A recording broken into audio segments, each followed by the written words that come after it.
Ya, Assalamualaikum warahmatullahi wabarakatuh. Waalaikumsalam warahmatullahi wabarakatuh. Ya, para peserta didik yang berbahagia, Bapak sudah menyampaikan materi tentang Sumpah Pemuda. Ya, dalam materi yang sudah Bapak sampaikan tadi, mungkin di antara kalian ada yang perlu didiskusikan kaitannya dengan materi Sumpah Pemuda.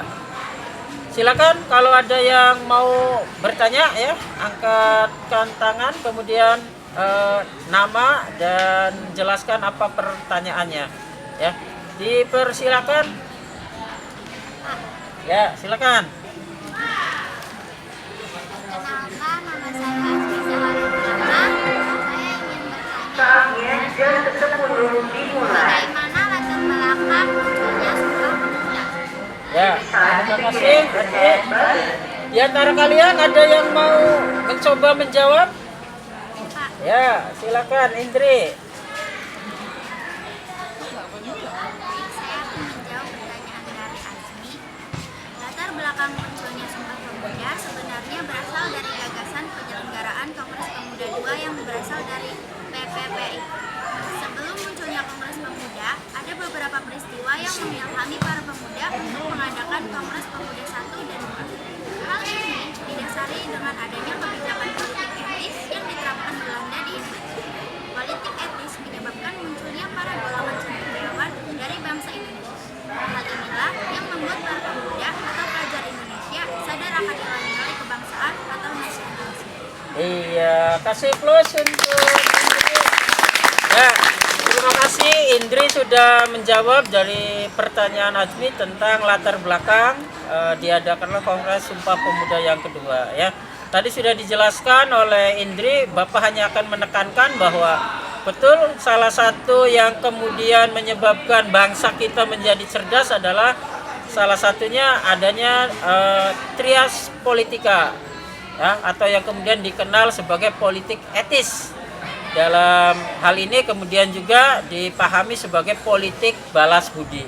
Nah, dari trias politika dari politik tadi ya, trias politika atau kemudian juga kaitannya dengan trias Pandepenter lebih tepatnya yang berisi tentang bagaimana kemudian sebagai balas budi bangsa Belanda terhadap Indonesia, yaitu menerapkan tiga hal, yaitu edukasi ya, kemudian irigasi dan transmigrasi. Nah, dari tiga hal itu ya, maka yang paling utama adalah edukasi.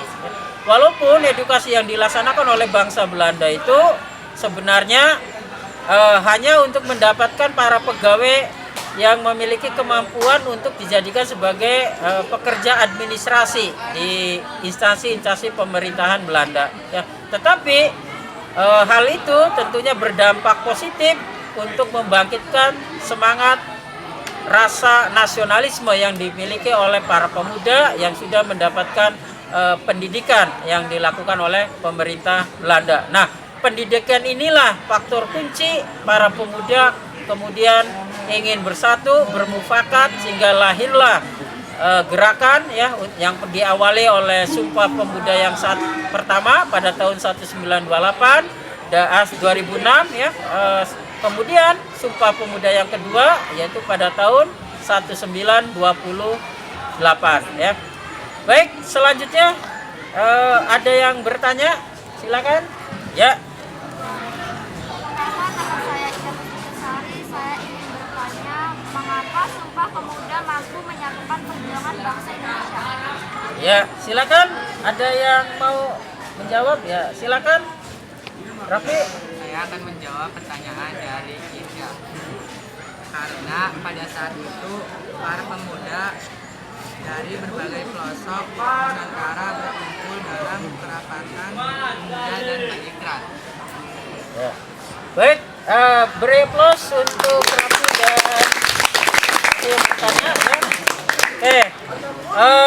Para siswa ya, tadi Raffi sudah menjelaskan, Bapak akan mengulas sebentar bahwa pelaksanaan Sumpah Pemuda yang kedua ya pada tahun 1928 ini perlu ditegaskan bahwa pelaksanaan Sumpah Pemuda ini dilaksanakan atau digagas oleh Perhimpunan Pelajar-Pelajar Indonesia, ya.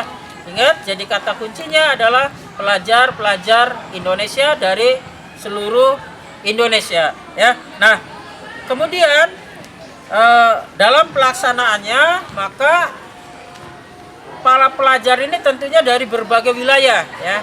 Ada dari Jawa, kita kenal dengan Yong Java, ya. Ada dari Sumatera, ada Yong Sumatera, ya. Ada lagi Jong Islameted Bon, ada lagi Jong Celebes dan sebagainya. Tapi mereka kemudian bersatu, ya, mewujudkan satu kesepakatan yang kemudian melahirkan Ikrar Sumpah Pemuda.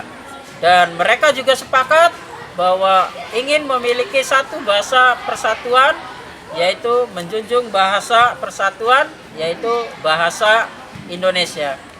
Baik para siswa yang berbahagia, ya, Bapak cukupkan sekian dalam penyelesaian masalah dari beberapa pertanyaan tadi. Sudah dibahas, sudah dijawab oleh teman kalian sendiri, dan Bapak hanya tinggal penguatan saja. Jadi intinya bahwa bangsa Indonesia akan semakin maju, jaya, ya, ketika kemudian memiliki para pemuda yang berwawasan luas, ya, kemudian kreatif, bernalar kritis, mandiri, bergotong royong, ya, berkebinekaan global, dan yang paling penting menjadi pemuda yang beriman dan bertakwa kepada Tuhan Yang Maha Esa dan berakhlak mulia.